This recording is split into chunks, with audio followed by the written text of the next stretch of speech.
Checkmate. Colonel, I'm in. Damn it, Jordy, we haven't even started the game yet. We can't win this game. We can't win this game yet. We've only just made it to their side, which, spoilers, is the exact same map, just colored differently. But symmetry, so I'll allow it. Okay, goody, padding. Oh, goodness me. So, unfortunately, we are now by ourselves. We don't have any friendly rooks or knights to help us this time. Ow, please stop that. I need help. Please stop that, good sir. That hurts. Oh, goodness, I need a quick save up ahead. Okay, get some health, and... Oh, it's a good thing you aren't playing the Xbox version. Yeah, the Xbox version doesn't come with quick saving, I don't think. Well, I should say it doesn't come with quick saving. You just have to manually pause and manually select the save. Like, it's not just bound to a key. Like okay, so there's no short key. Yeah, but true to form, I am able to. Oh god. Uh-oh. I need that heart. Okay, I died a couple times trying to get to it. Like, sometimes you just have to reload and just try a different path. Aw, you died so much just for health. Yeah. Well, that's how it is. It's one of those games. But yeah. So true to form, even in the Xbox version, you can still pause and save at any point in time. Just you don't get to do it all quick and willy nilly like I can. And in this game, time is of the essence. Yep. I forgot this. I forget where I saw it. I think it must have been in one of the behind the scenes for either this game or it's on YouTube or something. There was this video that was made talking about how they made this game because it definitely was kind of like a passion project of sorts, I guess, because this just kind of came out of nowhere, you know. But I remember they were talking about how the guy who first composed the music for this, like, it was actually like he tried to to try and pay some homage to the themes of this game. He tried to compose and write a lot of the music on children's like toys and instruments, like a little toy keyboard, a little chime set, and stuff like that. That sounds interesting. Yeah, I can see that. Sometimes it can be pretentious, but in most cases, I do enjoy the idea of self-imposed limitations to make creativity come out. Because I feel like when you're more limited, your brain starts coming up with more unique workarounds and stuff. I'm sorry. The thought just is sort of amusing to me. What example could you give for a pretentious example? Ooh, let's see. The use of the kazoo in Yoshi's New Island. Okay, that's fair.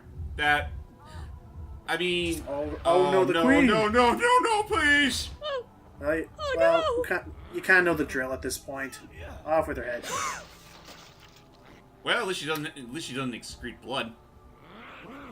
Which is a problem. Then again, how do you cut off marble that easily? I don't know. Oh, jeez. We gotta hurry with that. But yeah, no, you are right there.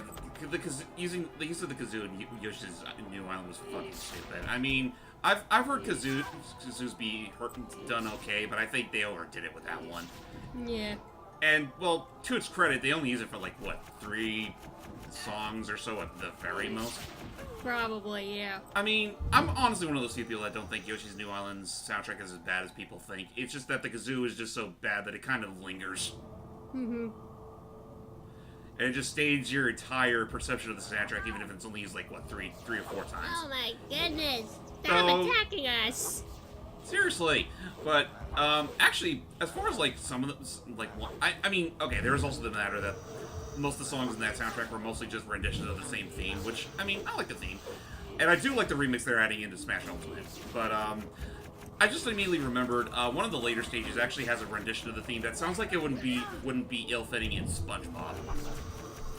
Yeah.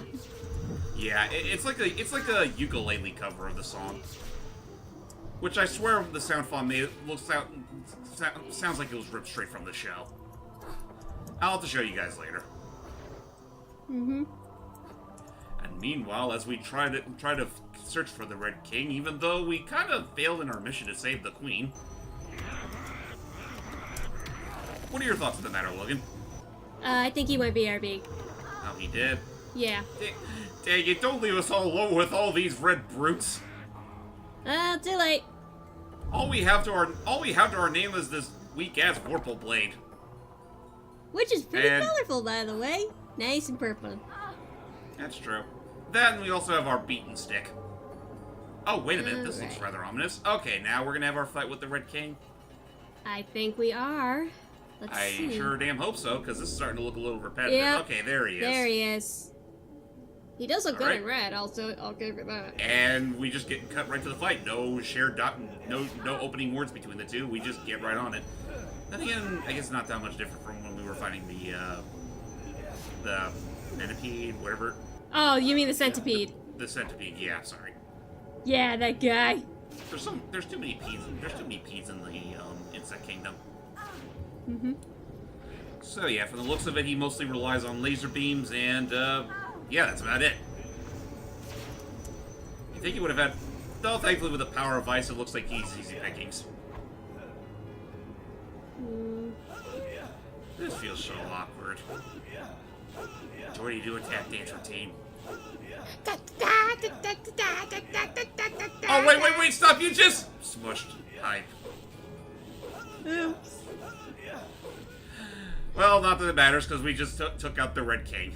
Thank goodness. So, okay.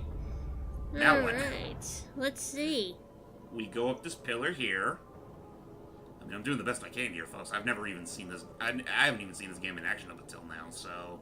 I'll admit, I haven't seen much of the first game either. Oh, Oh, look there's at the that. pawn. Oh. And the pawn turns into a... Is that the queen? I guess so. Oh, look at that. It is the White Queen. She's alive. More like... The hatter! Oh, no. Oh, my... Dude, what was that? Ow, I can't handle all this whiffed air. Seriously, though, with that... Oh, okay. Huh. That's a friendly image to look back on. So, it looks like now we are in the mirror image? Yeah, no, like, actually, no, thinking back on it, I remember back when we were saying, like, imagine, like, the Cheshire Cat's face on the marble that was chasing us earlier. That's the Yeah. exact face I was thinking of. Oh, it's Tweedledum. Oh, Tweedledum. Where's Tweedledee? At least I think that's Tweedledum anyway. I'm not sure which of the twins it is, but it's one of the twins. Is there any distinction between the two outside of their name? Look straight ahead. I don't know. Or Ooh. askance, whichever way you choose, you must always look in the right direction. Which makes sense. Only in Wonderland. Yep. So let's see what our gimmick is here. I mean, we've obviously got a bunch of insane children here, so I guess we're in an asylum of some sort. And it looks like we're going back into hormones again. Oh dear. Well, time to raise some hell. Yep. But why do that to the poor children? I mean, they're just children. Oh lordy, I missed the boss fight. There you so- are. Yeah, you did. I had to go downstairs. I had to clean up a couch full of not dirty clothes, but I had full clothes randomly there. So sorry. So yes, Put we us took on out the the. spot, man. Sorry, I really should announce when I have to. And leave in the for process, we things. smushed Steve again. Ah, jeez. Now he's all over Jordy's foot. So, yes, as you saw there, we had a little deal. So yeah, we took out the Red King, little boss fight there, and then again, that is a legal move. When you put a pawn all the way somehow to the other side, it can automatically act as a queen and wreck stuff up. Rejoice! Now the dear. queen lives again. But then suddenly the Mad Hatter comes up and gives us a good whip, like air whip behind our back, and well, we fainted, and now we're here. And we're Yeah, sideways and up and down and all around. Yeah, we have reclaimed part.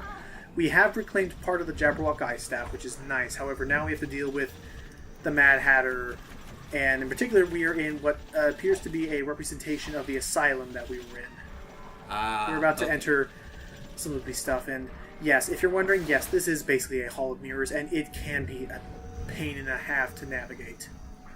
Nice cover there. It was like, oh jeez, I was Hello. ready Not to you take again. that. Ah, nuts. I forget Aw. what these things are called. I'll call them wraiths for now.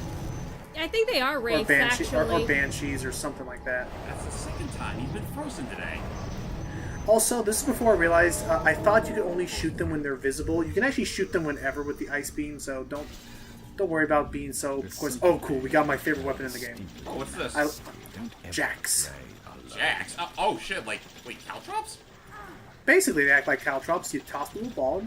Basically, they act as homing projectiles that can deal rapid amounts of damage onto a single target and group them around. Nice. Yeah, And essentially, it's essentially just a bunch of balls and jacks. But what's the ball for? Well, that's how the game. So, the game of Jax is you toss the ball, and you're supposed to, like, as the ball is bouncing, quickly grab as many jacks as you can before the ball hits the ground again.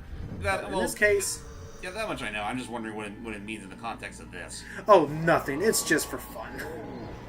It's really the jacks that are acting like homing ninja stars that I love that can just tear through an enemy like paper. Just, oh, look at that enemy. And he's dead. Nice. And I assume this is pretty much going to be your go-to weapon for a good chunk of the game? Oh yeah, for group enemies if I can, yeah. The ice beam is still good in some areas, and the croquet mallet is a good melee. Take off that clock, which in this game clocks are basically activating like that. Just revealed a secret wall. Oh. And here's her. Let's get back. Yeah, I don't know how you're supposed to figure that out on your first time. Oh lordy. Oh boy. jeez. Well, better that than Okay. getting your hand shanked by the shredded glass. Yeah, let's just forget about the whole jumping thing. So, Yeah, leave that to Mario. yeah. Oh lord. Oh, I think I've talked about it in our commentaries before. Like, one of the creepiest, weirdest Mario games I ever played was this. Like, it was like a Mario Call of Cthulhu kind of game. Whoa, hello again, Wraith. Mario Call of Cthulhu. It was something like that, where like it was Mario who like was actually experiencing like a horrible like eldritch like abominate. Like he actually had to fight Cthulhu, and it actually did a lot of cool little tricks. Where like, oh gosh, tea spiders or clock spiders. Oh dear. Wait, Oh goodness, I've been wait, what's poisoned. happened? Oh, his face is on you. I've been poisoned, which means my Oh. vision is impaired and all my controls are reversed for a little bit. And gee, I wonder what that face represents. Yeah, fortunately they give a lot of help. So yeah, I'm just going to kill these guys, and again, we need to try and break every clock we can in these asylum doors, and that is how we will progress. And this took me like 15 minutes to figure out. That's why I cut it out. This game has a little bit of backwards logic, a la the puzzles in, back in the old Puzzles of Doom, when you just had to like mash your face against everything, and then it would open. Hey, lady, what was that for? I was about to. I'm trying to think of what these things. Now I can't keep a track of time till the next direct. Oh, no. I was thinking that they were thinking, oh, thank God, now I don't have to hear that annoying ticking sound ever again. Going. Oh, goody! Now it'll never be nap time. Yes. Yes. Stay up forever. Oh gosh, my clock. Stay up all night and all day. Let's kill you guys. So, yeah, okay. Oh, this works a lot better. So as you can no doubt tell, the whole thing with the Mad Hatter is he loves machinery. He loves automation. He feels like that is far more reliable than living matter, which is why we'll be experiencing an encounter with him later where parts of him are machine. He just fights it. So by the third, well, actually, I was about to say by the third game, but that's supposed to be a prequel. I assume by the second game he just becomes a full-out robot. No, actually, No. they do keep it rather consistent with how they all look between games. He'll pretty much look as he does in the next game, and I think they pretty much keep all. Yeah, I think they definitely keep Roger Jackson. I think still on because I think he still voices him. Like they I think keep we already, the same voice confirmed actors. before that both Alice and Cheshire Cat's actors came back. Yeah, they Which- did come back. Now, one interesting thing in particular, I don't know if either you or Jordy would be up for watching it. I could grab and like share it so Jordy could watch it with me if she wants to at some point. But oh jeez, doors. Okay. Hello. Oh, that's Don't why jam there's the a door. That's why there's a Yeah. door. There's an enemy on the other side, and it kept messing it. Oh gosh, every platform is weird. Anyway, Oh, what were you God. saying? Every platform is weird. Have you ever seen or heard of American McGee's Alice: The Other Lands? I did look it up last night when I was looking up the Is that voice some sort of- actors for the game. Is that supposed to be some sort of bonus DLC? No. What it was it was a Kickstarter. and I want to go over here because I want to go over here because I want to get that devil elixir and get some bonus attack. Oh yeah, pay no mind the fact you were literally standing on nothing there. For a second. Anyway, so it was a Kickstarter that was run, which was they wanted to do a American McGee's. They wanted to like do like a kind of a anthology series of stories talking about how like. Okay, if we could describe it, the first game is Alice trying to regain her sanity, trying to regain some sort of normalcy to her wonderland. In the sequel, more on that later, the sequel is going to be more about us just regaining control in our life, control, and especially control over our wonderland, and able to repair it and heal it once and for all, to protect it, fortify itself, a la Psychonauts almost, which is then takes us to other lands, which would be considered to be the oh gosh, steamy water. The other lands, which similar to Command, it's not a big thing like a game, not like Assault or Zero, but it is considered to be the furthest in the timeline that the American McGee's Alice goes, which is in that American McGee's Alice, having regained control of her wonderland, now is able to start venturing into other people's quote-unquote wonderlands to try and help them with their own problems. Interesting. That is interesting, And actually. I think I'm grabbing on the ledge somehow. and they were going to do they're going to use characters like like Vernon or whatever, the guy who did like 20,000 Leagues Under the Sea, stuff like that. Oh, hey, Tweedledee and Tweedledum. Yeah. Okay, there they are. Oh, okay. So the other, difference between the two. so the other one was dumb. I was right. Yep. And spoilers for the sequel game. The idea is that she thought of these two as Tweedledee and Tweedledum. They're based upon the orderlies at the asylum she lived at. Yeah. Despicable, grotesque, and smelly louts. I'll fill your bellies, all right. Time for a boss battle. The harder they fall. Thank you, Cheshire Spare Cat. me the platitude. Any useful Have any advice, useful advice? please? Use their size against them. Thank you. Alright. So be careful. These guys attack. These guys can be very dangerous. They can multiply, as you see. And if they're ever flying and they crash down on the ground, no idea what the hell Tweedledee's doing back there. Oh, apparently they have a third. They have a third brother. Tweedledum is multiplying, and whenever they land, they cause explosions. So start running to gain some distance, and again, just start So using Demon let's Dice see: or Tweedledee, Jacks. Tweedledum, and Tweedledur. And now there's 3. Oh gosh, and there's still more. Oh gosh, and they do a lot of damage when they hit the ground. So be careful. Okay, take him out. So that's about it. I mean, that's the thing is like, only real strategy I can come up with is just know which attacks to run away from, and then just start throwing as much crap as you can at them and get any meta essence you can. And that's pretty much the strategy to every boss in this game. So essentially, it's another case of war of attrition.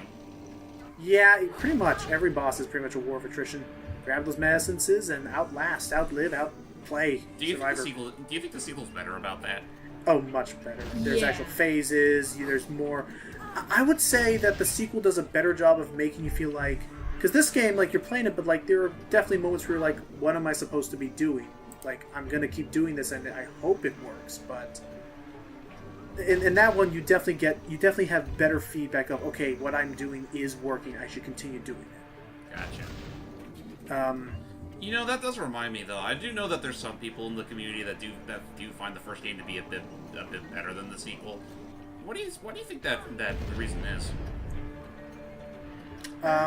Good question. I would say probably for those who don't care for, okay, Jack in the Box grenade, kaboom. I would say that, oh gosh, I hate multiplying. Oh my god, I'm on fire! I could see people liking this over the second one. They definitely play differently. Again, this one is, more of an action platformer shooter. The other one honestly plays more like a platinum game at times, where it's like you having these like big like hack and slash fights against other people. The moveset is simpler. I feel like the sequel was a bit better streamlined, but I know some people can say the story of this one was simpler and easier to follow. That's fair. I guess Especially- in some cases, yeah.